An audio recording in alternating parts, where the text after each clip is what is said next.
nous intéresse maintenant, présenté par Olivier. Voilà, tu as mis ton micro. J'ai mon micro, j'ai tout ce qu'il faut. De tout ce qu'il faut. Eh bien, c'est parti pour le RSE.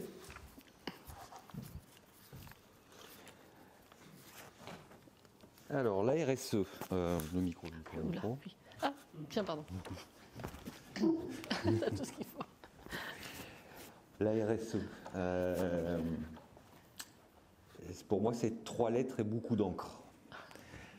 3 lettres et beaucoup d'encre, pourquoi? Parce qu'on entend beaucoup de choses autour de la RSE aujourd'hui. Et on se rend compte qu'il n'y a pas grand monde aujourd'hui qui sait ce qu'est exactement la RSE. Alors, je vais faire un petit sondage parce que hier, j'étais en formation, j'étais formé. On était 8 dans la salle. Sur les 8, il y a 2 personnes qui ont été capables de me donner la définition des 3 lettres, RSE. Est-ce que vous avez, vous, une petite idée? Est-ce qu'il y a des personnes qui sont certaines de connaître ces 3 lettres et oui, 1, 2, 3. Le débrief tout à l'heure, merci. Alors, RSE, ça veut dire responsabilité sociétale des entreprises. D'accord? C'est pas responsabilité sociale et environnementale. On peut aussi l'appeler...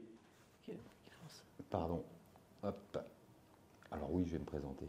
Voilà. On peut aussi l'appeler responsabilité sociale des entreprises. C'est son premier terme. Le terme initial, c'était responsabilité sociale des entreprises. C'est devenu avec le temps responsabilité sociétale des entreprises. Donc moi, je suis Olivier Delem, je suis expert comptable. Je suis tombé dans la RSE au travers de mon mémoire. Et j'ai trouvé ça très très intéressant parce que particulièrement impactant pour moi demain dans les... Déjà aujourd'hui ça devrait l'être, mais demain dans les stratégies des entreprises.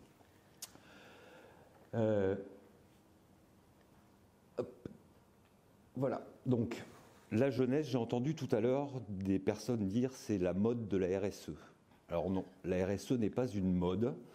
C'est pas non plus un nouveau paradigme, c'est quelque chose qui existe depuis très longtemps et qui a été notamment découvert, on va dire, mis en œuvre par les industriels américains lors de la deuxième révolution industrielle entre le 19e, fin 19e, début 20e siècle, et qui est un mixte de religions protestantistes, le bien que l'on peut faire dans l'au-delà, et la fixation, malgré tout, des employés au sein de l'entreprise.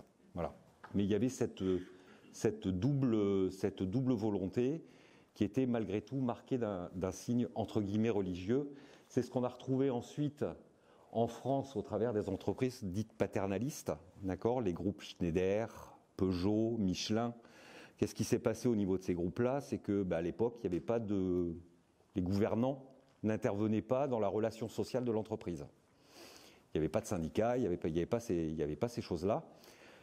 Et les chefs d'entreprise faisaient un peu ce qu'ils voulaient. Ce qui s'est passé au travers de ces entreprises paternalistes, c'est que pour assurer là aussi le bien-être de leurs salariés, pour assurer la fixation de l'emploi et quelque part la volonté de faire un travail convenable et de présenter un produit convenable, qu'ont fait ces entreprises paternalistes. Elles ont mis en place un système social, de protection sociale, avec la mise en place la mise à disposition de médecins. Il y a eu des logements sociaux, il y a des villes complètes, Clermont-Ferrand par exemple, qui est la ville Michelin, qui a été construite par Michelin, et les cités ouvrières ont été construites et mises à disposition par le patronat, entre guillemets, par M. Michelin auprès de ses salariés. Donc il y avait cet effet-là en France, et c'était pour moi, enfin ça fait pas pour moi partie des prémices de la RSE. On a eu les premières définitions académiques de la RSE en 1953. Les travaux ont commencé à cette période-là. Je vais vous passer toutes les définitions qui ont eu lieu parce qu'il y en a des kilomètres, mais c'est à partir de là qu'on a quelque part identifié la RSE, pardon, excusez-moi, identifié la RSE comme quelque chose qui était nécessaire pour les dirigeants d'entreprise de reprendre au travers de leur politique, de prendre des décisions qui sont en ligne avec les objectifs et les valeurs de la société et qui soient politiques, économiques et qui doivent tenir compte des attentes de la société. C'est la première définition réelle qui a été faite de la RSE. L'idée était un peu de contrer les désastres qui avaient été faits par la crise de 1929 et d'essayer de remettre un peu d'humain dans l'économie. Voilà. Les gouvernants ont commencé à prendre en compte la RSE lors du premier sommet du développement durable qui s'est tenu le sommet de la Terre à Rio, qui s'est tenu en 1987. Et c'est là qu'on a commencé à mettre en évidence les problématiques liées au développement, à savoir que l'entreprise, je vais relire ma note, l'entreprise, le développement durable doit passer par un développement qui répond aux besoins du présent sans compromettre la capacité des générations futures à répondre aux leurs. Prendre soin de la planète. Donc c'est pas un nouveau, on entend parler aujourd'hui de toutes les problématiques qu'on a autour de la planète. C'est un sujet qui est déjà abordé, qui a déjà été abordé en 87 et qui traîne en 2002 lors du sommet de la Terre à Johannesburg. On a notre président de la République, M. Jacques Chirac, qui avait à l'époque indiqué que la maison brûle et nous regardons ailleurs. Voilà, c'était il y a 20 ans. Voilà, le GIEC avait déjà commencé à publier ses rapports. Donc c'est pas nouveau. 2010, on a eu la première norme qui est sortie, qui est l'ISO 26000. Cette norme ISO 26000, elle a permis de fixer le cadre de la RSE. Cette norme, elle s'appuie sur ce qu'on appelle les 7 piliers de la RSE que vous retrouvez là, à savoir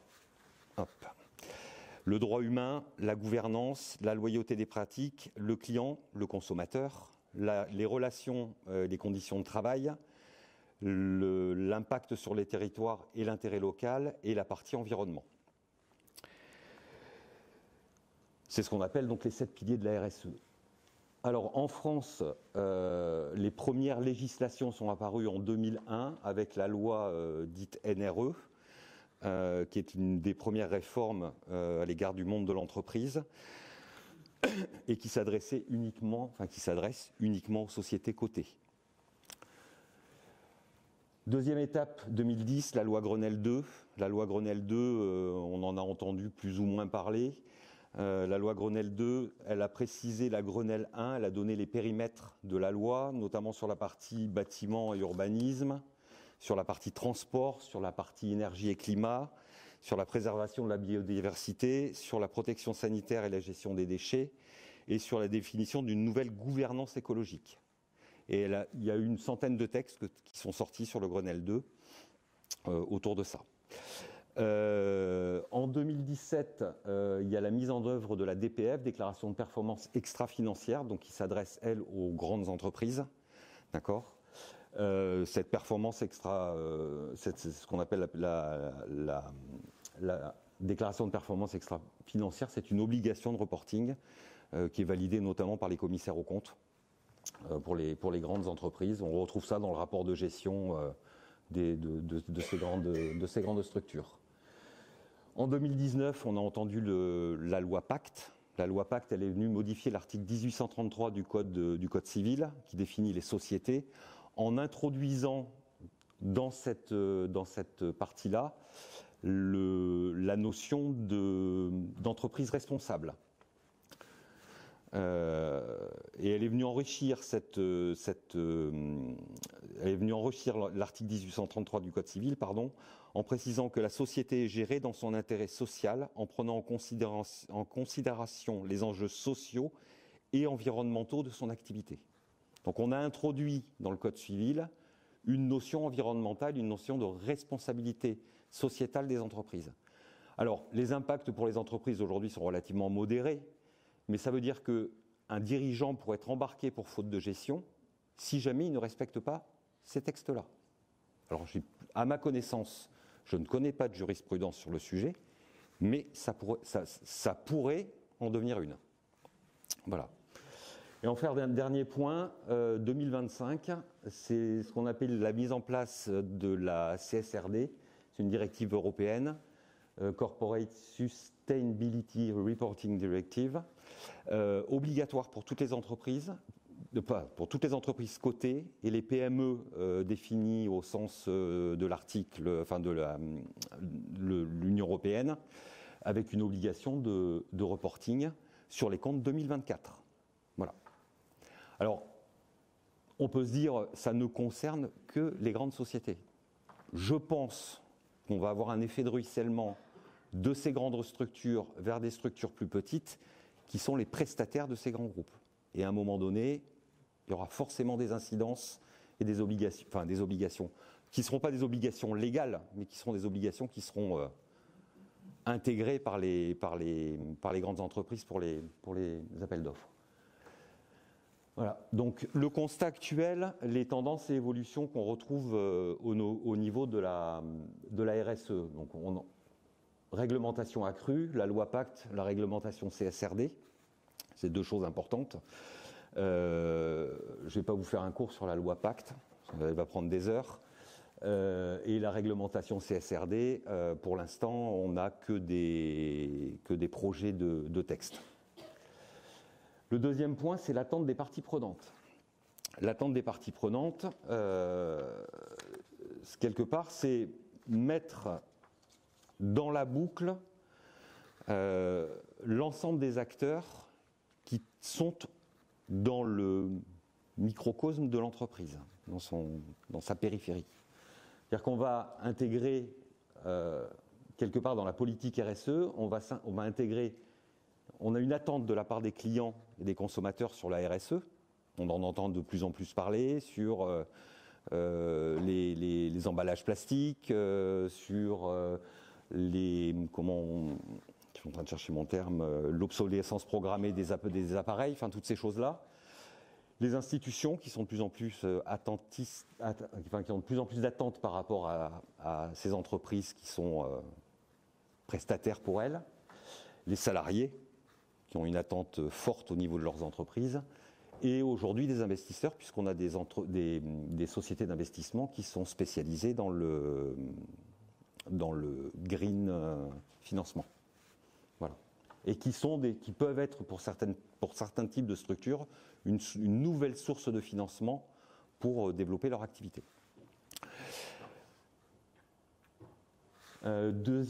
Troisième point, c'est la croissance de la conscience RSE pour les entreprises et l'impact commercial. C'est-à-dire qu'on a de plus en plus d'entreprises qui reconnaissent l'importance de la RSE et qui, quelque part, vont intégrer dans leur pratique commerciale des notions de RSE. D'accord ? Donc un impact, on a une conscience de l'impact de plus en plus important au niveau des entreprises. Alors, c'est souvent les PME et les grandes entreprises, mais on a une conscience de plus en plus importante qui est prise sur ces volets sociaux et environnementaux pour les entreprises. On a bien entendu l'impact environnemental, tout le monde est en attente par rapport à ça. On a le changement climatique, on a la préservation de l'environnement, les réserves. L'inclusion sociale, diversité, équité, égalité des sexes, rémunération, c'est des attentes fortes aujourd'hui de la part des parties prenantes. On va rechercher des innovations adaptées, des produits durables, ça va générer de la créativité, on va essayer de développer des collaborations pour utiliser les compétences et les savoir-faire des autres entreprises.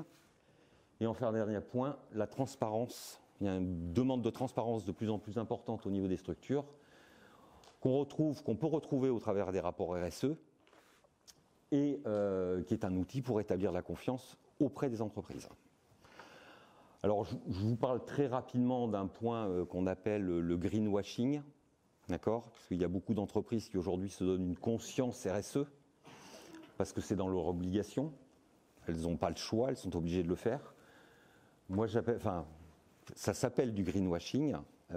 Si vous avez l'occasion, allez sur Internet, tapez prix Pinocchio, et vous regarderez les meilleures entreprises qui sont en train de repeindre la maison en vert, avec un discours contradictoire entre leur politique générale et ce qu'ils affichent dans leur rapport RSE au sein des entreprises. Je ne citerai pas d'entreprise ici. Donc les enjeux de la RSE pour les entreprises, donc pour nous, je me base d'un point de vue PME et TPE. Déjà la RSE, elle va permettre, enfin pour moi, elle doit permettre à l'entreprise d'établir une politique à long terme. Ça doit être les fondations de l'entreprise de demain, la RSE. Les enjeux principaux sur la RSE, ils vont se tourner autour de la gouvernance de l'entreprise. C'est le dirigeant qui décide de la mise en place de la politique. Si lui-même n'est pas convaincu qu'il doit mettre en place une stratégie RSE, une politique RSE dans son entreprise, il ne sera jamais suivi par d'autres personnes. Il doit y avoir une transparence dans la prise de décision au niveau de la direction générale de l'entreprise.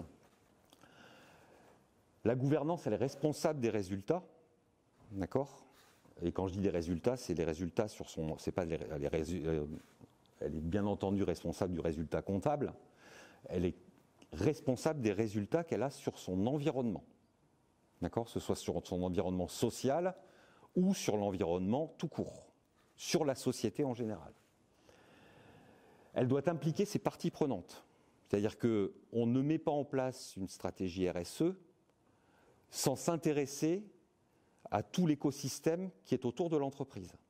On doit voir l'intégralité de ses parties prenantes. J'ai développé, moi, de mon côté, j'ai accompagné une entreprise sur la mise en place d'une politique RSE.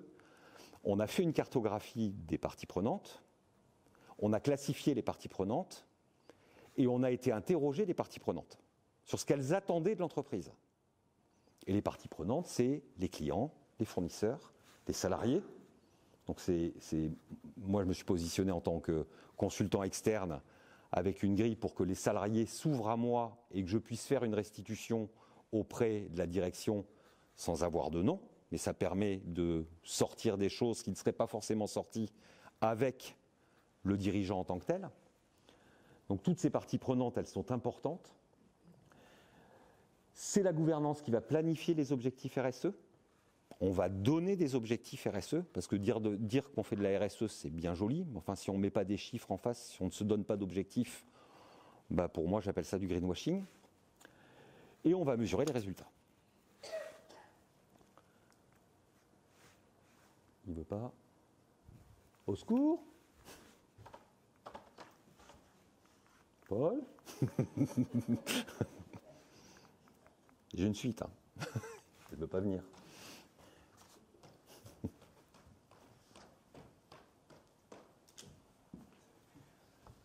Il y a peut-être plus de pied, je ne sais pas.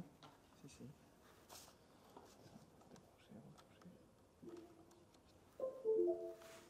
Parfait. Ben non, toujours pas. Mmh. Ah, c'est le PC qui a bugué. Ah, c'est pas la diapo, c'est le PC.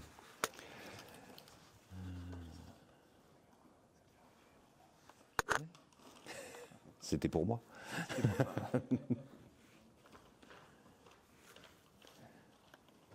Voilà. C'est bon. C'est bon. Tiens.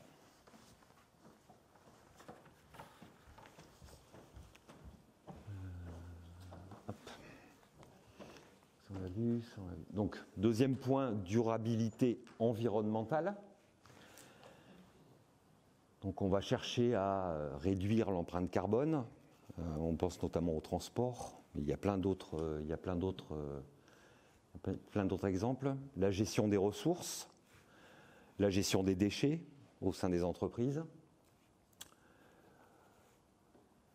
On va ensuite avoir la responsabilité sociale, à savoir la prise en compte des besoins et attentes des parties prenantes. Donc, je vous disais tout à l'heure, clients, communauté locale, institutions, collaborateurs.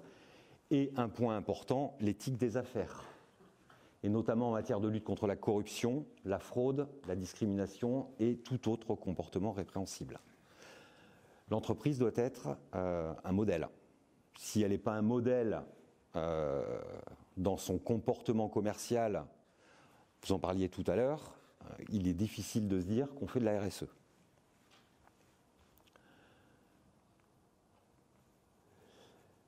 Les engagements communautaires, donc des actions philanthropiques ou des initiatives sociales, une implication dans le tissu local, les traiteurs avec lesquels je travaillais justement, aller sur le club de rugby de la petite ville et puis proposer l'ANCA pour tous les participants. Ça fait partie de la RSE, ça fait partie du rôle de l'entreprise et de son implication dans le tissu local. Et ensuite, tout ce qui est innovation responsable, à savoir la création de valeur tout en minimisant les impacts négatifs sur la société, l'environnement et les collaborateurs. C'est pas facile de faire de l'innovation responsable, mais on peut se projeter sur tout ce qui est utilisation aujourd'hui des véhicules, par exemple. On est passé aux véhicules électriques, on est en train de parler des véhicules hydrogène. Ça fait partie de l'innovation. Et pourquoi on a cette innovation ? Tout simplement parce qu'on a des problèmes aujourd'hui avec l'empreinte carbone qui est laissée par les produits pétroliers. Voilà. Alors, on a encore des problématiques de métaux rares sur les véhicules électriques. On transfère le problème ailleurs. L'hydrogène coûte cher en production. Mais aujourd'hui, il y a des recherches qui sont faites aujourd'hui et c'est la RSE, c'est quelque part, c'est le développement durable qui embarque cette innovation-là. Ça peut être de l'innovation dans l'entreprise aussi, ça peut être de l'innovation sur... C'est pas forcément de l'innovation sur le produit, ça peut être de l'innovation dans la politique RH de l'entreprise. Tomber des 35 à 31 heures, c'est de la RSE en tant que telle. C'est très compliqué dans notre métier d'expert comptable. Plutôt tendance d'être 35 vers 39, mais... Voilà. Donc quel est l'intérêt de mettre en place une politique RSE dans son entreprise ? Donc, le premier point, c'est assurer la pérennité des résultats sur le long terme pour améliorer la réputation de l'entreprise et pour gagner en crédibilité. Le deuxième point, c'est s'assurer un avantage concurrentiel. Pourquoi un avantage concurrentiel ? Parce que je vous en ai parlé tout à l'heure très brièvement. Aujourd'hui, il y a de plus en plus d'institutionnels ou de grandes entreprises qui ne font appel à des fournisseurs que si ils sont RSE. Je reprends le cas de mon traiteur. Mon traiteur, il est prestataire pour les Francopholies, les loges VIP des Francopholies. Les Francopholies sont un événement qui est certifié et ils font appel à des fournisseurs eux-mêmes certifiés. Voilà. Alors la certification chez les traiteurs, c'est la seule certification qui existe en RSE. C'est l'ISO 20121. Je vous en parlerai brièvement tout à l'heure. Mais ça, si l'entreprise n'avait pas été présente sur ce marché-là, enfin si elle n'avait pas eu son logo RSE et sa certification RSE, elle n'aurait pas eu le marché des Francopholies. Voilà. Attirer les talents. On sait qu'aujourd'hui, les jeunes sont de plus en plus réceptifs aux entreprises RSE. Quand on lit un peu tout ce qui tourne autour de la RSE, ce qu'il faut savoir, c'est que c'est une entreprise qui fait de la RSE, c'est quelque part une entreprise à mission. Et les jeunes ont plus tendance à aller vers des sociétés qui vont avoir une mission quelque part responsable que vers une société qui n'en aura pas. Donc c'est vraiment quelque chose d'important. Aujourd'hui, dans le recrutement, une entreprise RSE avec une entreprise qui n'est pas RSE, le jeune va choisir l'entreprise RSE. Réduire les coûts. Alors, il y a des coûts de mise en place d'une politique RSE, il y a un audit à mener, il y a toute une série de coûts à générer. Par contre, ça peut ramener une réduction des coûts. Les arrêts maladie, les départs des salariés pour la partie sociale, la gestion des déchets pour la partie environnementale, gérer les problèmes d'électricité au sein du bâtiment en remplaçant, c'est des détails, en remplaçant un interrupteur par un détecteur de mouvement. Voilà, c'est l'audit qui est mis en place dans l'entreprise va permettre de balayer un peu tout ce qui se passe au niveau de la structure, hein, et de pouvoir déterminer en parallèle justement des économies, parce que des premiers éléments, c'est la partie environnementale, c'est comment je peux agir pour réduire ma consommation d'eau. On installe un bac de récupération pour faire tourner les machines à laver. Enfin, c'est tous ces points de détail-là. Et comme on dit, les ruisseaux font des fleuves. Assurer une meilleure gestion des risques. Pourquoi assurer une meilleure gestion des risques? Parce que quand on fait de la RSE, on note tout ce qui se passe au niveau de l'entreprise. Ce qui va pas. Quand on met en place une politique RSE dans une entreprise, on part du principe que on va dire ce que l'on va faire, et si on n'arrive pas à le faire, on va expliquer pourquoi on ne peut pas le faire. Et le pourquoi on ne peut pas le faire, la plupart du temps, va ramener sur cette partie gestion des risques. Pourquoi je ne peux pas servir mon client dans les délais? Parce que j'ai du personnel qui n'est pas là. Pourquoi je n'arrive pas à capter du personnel? Et de se reposer des questions sur la façon dont on gère son entreprise. Pour la plupart des chantiers RSE qui sont lancés, la gestion des risques est mise en place dès le départ.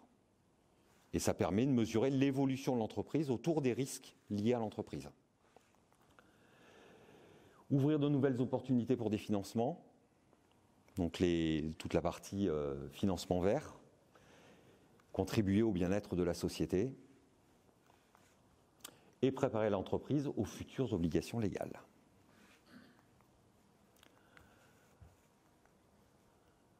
Alors, comment procéder à la mise en place d'une démarche RSE? Donc, le déploiement d'une démarche RSE, elle peut s'effectuer en 9 étapes. Elles peuvent être allégées. L'idée, c'est pas de sortir un bazooka pour tuer une mouche. D'accord? On adapte toujours l'audit et la mise en place du système RSE en fonction de la taille de l'entreprise. On ne va pas gérer la RSE dans une entreprise qui fait 500 000 € de chiffre d'affaires, comme on gérera la RSE dans une entreprise qui en fait 5 millions. Donc le premier point, celui-ci il est incontournable, c'est auditer la structure pour en avoir une bonne connaissance. Donc on va analyser son organisation, sa stratégie, on va regarder s'il existe des processus organisationnels et on va dégager les forces et faiblesses en matière de développement durable, à partir d'une grille d'évaluation. Ensuite, on va définir les objectifs de développement durable dans l'entreprise, donc avec le dirigeant. Après, on va aller voir les parties prenantes, donc on va les identifier, on va les rencontrer, on va voir ce qu'elles attendent de l'entreprise. Et on va faire ce qu'on appelle, alors excusez-moi pour le gros mot, une matrice de matérialité. Une matrice de matérialité, c'est quoi? C'est un outil qui permet de mettre les objectifs de l'entreprise au vu des attentes des parties prenantes et qui permet d'avoir une présentation en nuage et de déterminer les objectifs qui sont importants pour l'entreprise et importants pour les parties prenantes. Alors les parties prenantes, toujours pareil, ça peut être le social, ça peut être les fournisseurs. Les fournisseurs, la RSE, ça commence par respecter le délai de règlement pour ne pas les mettre en difficulté. C'est de la RSE.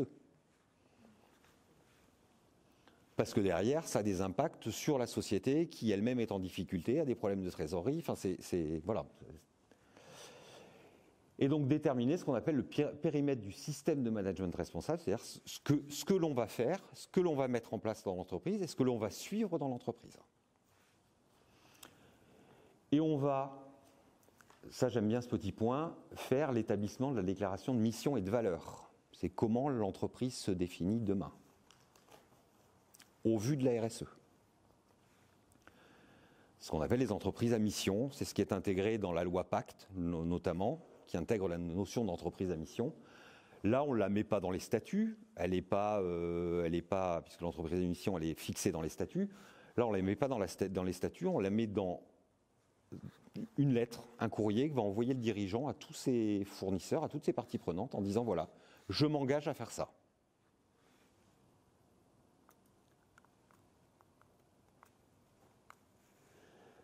Donc ensuite, il va falloir qu'on sensibilise les collaborateurs aux enjeux qui ont été définis au travers de la politique de développement durable et puis les former. On va mettre en place une documentation si c'est nécessaire. Voilà, on va ce qu'on appelle mettre en place un système de management responsable. Alors toujours pareil, hein, en fonction de la taille de l'entreprise, le processus sera allégé. Voilà. Et ensuite, on va mesurer la performance du système de management responsable. On va mettre en place un tableau de bord. On va mettre en place des indicateurs de performance. On va analyser les résultats et initier des actions correctrices avec la mise en place d'un processus d'amélioration continue qu'on appelle le PDCA, planifier, contrôler, ajuster, j'ai oublié le D, pardon. Et bien sûr, on va communiquer. On va donner les résultats de la RSE à nos parties prenantes et voir au-delà, dans la presse. Mais toujours pareil, parce que ça a été mesuré. Pas de peinture en verre. Il n'y a pas d'obligation légale pour la RSE, d'accord ? Il n'y a aucune contrainte. Il y a simplement des labels. Donc, je vous ai mis les 5 principaux labels, qui sont des labels généralistes. Donc on a Lucie, Engagé RSE, Bicorp, PME+, et Positive Compagnie. C'est les 5 labels RSE qui existent aujourd'hui. Le label Lucie, ça va plutôt s'adresser aux TPE, PME. D'accord, donc je vous ai mis les. Voilà. Donc, premier label indépendant RSE français, co-développé avec l'AFNOR, adapté aux entreprises de moins de 10 salariés et garantit la crédibilité de la démarche RSE. Le label, c'est pas l'entreprise qui se délivre son label. Elle fait appel à Lucie qui va lui délivrer le label et elle pourra mettre dans sa communication cette chose-là. PME+, on va plus être sur des TPE, PME ou des ETI. Réalisé avec EcoCert. Alors, si vous regardez bien, la trame commune, c'est l'ISO 26000. Et engagé RSE, adapté aux structures de plus de 100 salariés. Je ne pense pas que grand monde qui soit concerné. Hop. Ensuite, on a le label Bicorp. Le label Bicorp, il va être plutôt destiné aux entreprises qui vont rayonner à l'international, parce qu'il est reconnu internationalement, celui-ci. Et Positive Compagnie, c'est le dernier petit nouveau français qui vient de sortir, enfin qui est sorti qui a été créé en 2020 et qui est adapté à tout type d'entreprise. J'ai pas eu l'occasion de le pratiquer, celui-ci. Je vais passer très vite. On a ensuite des labels RSE qui sont thématiques. Celui-ci, vous le connaissez bien, Great Place to Work. Il y a Happy Index at Work, donc il y a un classement qui est fait tous les ans où quelle est la meilleure entreprise où l'on veut aller travailler, Great Place to Work. On a des labels qui sont dédiés à l'environnement. On va avoir des labels pour le numérique et on va avoir des labels pour les achats responsables. Mais là, on n'est pas sur un label, on est sur un label RSE sur un point bien particulier dans l'entreprise. On n'est pas sur une RSE globale. Ça peut être un point de départ pour la mise en place d'une politique RSE pour les entreprises. Et ensuite, on a des labels sectoriels qui, eux, sont ouverts aux entreprises qui cotisent à ces différents organismes. Donc, sur la partie transport, on a le label transport et logistique responsable et réunir RSE. Pour la partie du BTP, on a la fédération Scope BTP et RSE engagé TP. Pour l'industrie, on a l'UNICEM et RSE proprement engagé. Et pour l'agroalimentaire, coopérative so-responsable et bioaide. Voilà. Donc ces labels-là sont donnés par les syndicats. On pourrait s'interroger sur la neutralité parfois de ces fédérations. Et donc, j'ai terminé la présentation en vous parlant des certifications et des notations. Les labels n'ont pas d'obligation. Chacun peut faire son label. Si demain, moi, j'ai envie de mettre un label RSE en place, je peux mettre un label RSE en place. Ça ne posera de problème à personne. La certification, elle est légale. Et la seule qui soit légale aujourd'hui, c'est celle-ci. C'est la fameuse ISO 20021 qui fait l'objet d'une certification RSE par l'AFNOR. Elle est adaptée au secteur des activités événementielles, aux événements, et de plus en plus exigé pour accéder à ces événements. Je ne suis pas sur Paris, moi je suis sur Bordeaux. La Chambre de commerce de Bordeaux, quand elle organise un événement, l'événement il est certifié ISO 20121, c'est-à-dire qu'il répond à un certain nombre d'obligations. Et comme l'événement est certifié ISO 20121, il est demandé aux entreprises qui viennent travailler sur le lieu de la manifestation d'être elles-mêmes certifiées ISO 20121 ou à minima d'avoir un label. Alors l'ISO 20121, c'est né à Londres, avec les JO de Londres. Donc 2012, les JO de Londres. Et c'est la première édition. Voilà, c'est pour ça que ça s'appelle ISO 20121. Et ensuite, on a la notation EcoVadis, qui est une notation, qui n'est pas un label. On obtient une note de chez EcoVadis par un service d'évaluation complet de la performance RSE. On a une notation qui fait de 0 à 100 et l'attribution de médailles bronze, argent, or et platine. Certaines entreprises demandent à ce que leurs prestataires soient certifiés EcoVadis. Enfin, soient notés EcoVadis, pardon. Voilà. Donc, pour finir, je me tiens à votre entière disposition. Si vous voulez parler RSE avec moi, et comme je le dis, attention à une chose, le greenwashing, c'est pas servir la RSE, c'est un engagement du dirigeant et c'est mettre son entreprise au service de la société en général. Je vous remercie pour votre écoute.